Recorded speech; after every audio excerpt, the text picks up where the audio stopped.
എറണാകുളം പിറവത്ത് വീട് കുത്തി തുറന്നു മോഷണം. വീട്ടുടമസ്ഥർ പുറത്തുപോയ സമയത്ത് വീട് കുത്തി തുറന്ന സ്വർണവും പണവും കവരുകയായിരുന്നു. പോലീസ് കേസെടുത്ത് അന്വേഷണം ആരംഭിച്ചു. പിറവം നെച്ചൂരിൽ മുരളീധരന്റെ വീട്ടിലാണ് മോഷണം നടന്നത്.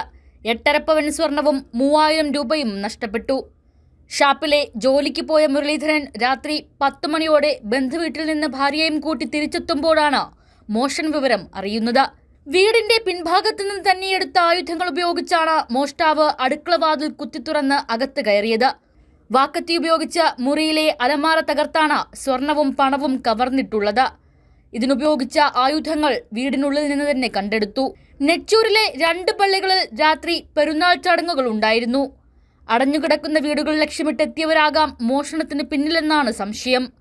പോലീസിനൊപ്പം വിരലടയാള വിദഗ്ധരും പോലീസ് നായയും സ്ഥലത്ത് തെളിവെടുപ്പ് നടത്തി. കൈരളി ന്യൂസ്, കൊച്ചി.